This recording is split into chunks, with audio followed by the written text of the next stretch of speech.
নমস্কাৰ বন্ধু-বান্ধৱীসকল, জিকে ৱৰ্ল্ডৰ নতুন এটা ভিডিঅ'লৈ আপোনালোকক স্বাগতম। আজি আমি আপোনালোকৰ বাবে লৈ আহিছোঁ APSCৰ লগতে ADREৰ প্ৰিভিয়াছ ইয়েৰৰ কিছুমান ইম্পৰ্টেণ্ট MCQ কুৱেশ্যনছৰ ওপৰত 4 নম্বৰটো ছিৰিজ। গতিকে পলম নকৰি ভিডিঅ'টো আৰম্ভ কৰোঁ বলক।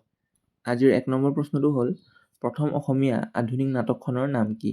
অপশ্যন এ জীৱনৰ বাটত, অপশ্যন বি ৰাম নৱমী, অপশ্যন চি ৰামধেনু, অপশ্যন ডি এটাও নহয়।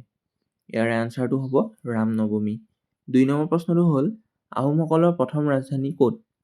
Option A Saraighat, option B Nagaon, option C Charaideo, option D Goalpara. ইয়াৰে আনচাৰটো হ'ব চৰাইদেউ। 3 নম্বৰ প্ৰশ্নটো হ'ল, নিমাতী কন্যা নাটকখনৰ ৰচক কোন? Option A Padmanath Gohain Baruah, option B Rajanikanta Bordoloi, option C Atul Chandra Hazarika, option D Jyotiprasad Agarwala. ইয়াৰে আনচাৰটো হ'ব জ্যোতিপ্ৰসাদ আগৰৱালা। 4 নম্বৰ প্ৰশ্নটো হ'ল, দাদা চাহেব ফাল্কে বঁটা পোৱা প্ৰথম অসমীয়া ব্যক্তিজন কোন? Option A Jahnu Barua, option B Jyotiprasad Agarwala, option C Bhupen Hazarika, option D Bishnuprasad Rabha.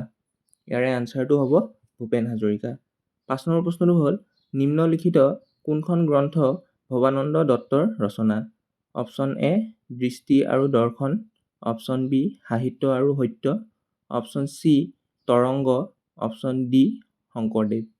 ইয়াৰে আনচাৰটো হ'ব দৃষ্টি আৰু দৰ্শন।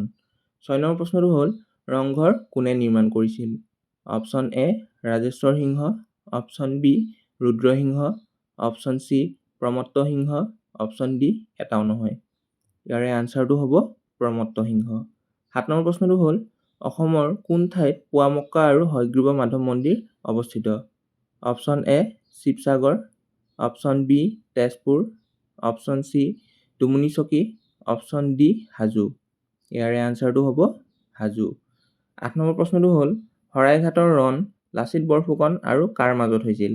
Option A Mirjumla, option B Turbak, option C Ramsingha, option D Bakhtiyar Khilji. ইয়াৰে আনচাৰটো হ'ব ৰামসিংহ। 9 নম্বৰ প্ৰশ্নটো হ'ল, অসমৰ ৰাজ্যিক পক্ষী হৈছে? অপশ্যন এ কুলি, অপশ্যন বি ধনেশ, অপশ্যন চি ময়ূৰ, অপশ্যন ডি দেওহাঁহ। ইয়াৰে আনচাৰটো হ'ব দেওহাঁহ। 10 নম্বৰ প্ৰশ্নটো হ'ল, অসমৰ ৰাজ্যিক বৃক্ষ কি? অপশ্যন এ হুলুং, অপশ্যন বি চেগুন, অপশ্যন চি শাল, অপশ্যন ডি আহঁত।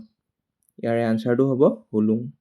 গতিকে আজিলৈ ইমানে বন্ধু-বান্ধৱীসকল। যদি ভিডিঅ'টো চাই ভাল পাইছে, লাইক কৰিব, শ্বেয়াৰ কৰিব, কমেণ্ট কৰিব আৰু ছাবস্ক্ৰাইব কৰিবলৈ নাপাহৰিব। Thank U.